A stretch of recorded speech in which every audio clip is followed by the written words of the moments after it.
Bonjour à tous, voici la présentation de Augusta. Augusta, un très joli nom de cuvée. Isola Bella della Croce, c'est le domaine. On est dans le Piémont. Alors, ici l'appellation Nizza, c'est un petit peu moins connu évidemment dans le Piémont. C'est une appellation en fait où on va retrouver le Barbera.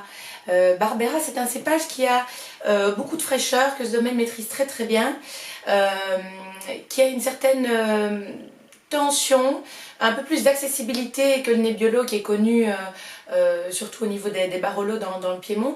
Ici le Barbera, vous allez toujours avoir une petite fraîcheur, une petite tension qui vient un petit peu ravigoter le vin, on va dire ça comme ça. Nizza en fait donc du Barbera au niveau du cépage et surtout un élevage particulier puisqu'on est sur un très beau terroir. Donc vous allez avoir un minimum de 15 mois ici d'élevage en barrique et 18 mois avant d'être mis sur le marché. Au-delà de ça, ici, Isola Bella della Croce, on est au niveau de la commercialisation sur un 2015 maintenant. Donc on est sur un vin qui a cette fraîcheur, cette acidité, mais qui a été intégré un petit peu comme on intègre des tanins. Ici on intègre un petit peu cette acidité naturelle du cépage, ce qui fait en fait qu'on va avoir une touche très très élégante. Donc en fait c'est vraiment un vin qui est hyper élégant.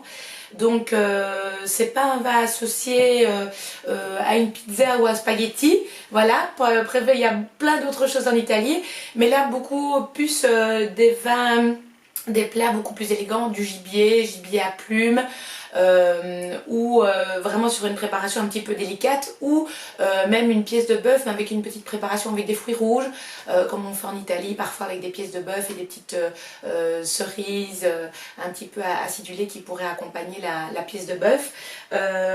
Donc voilà, ça c'est une idée au niveau de l'accord. C'est un vin qui se déguste très très très bien maintenant et qui a encore un potentiel de garde devant lui grâce à cette fraîcheur dont je vous parlais tout à l'heure.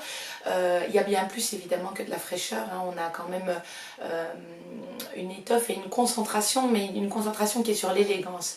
Et c'est pour ça en fait que c'est le genre de vin qui me plaît en fait. Donc j'espère qu'il vous plaira également au niveau de la dégustation. Merci, à bientôt.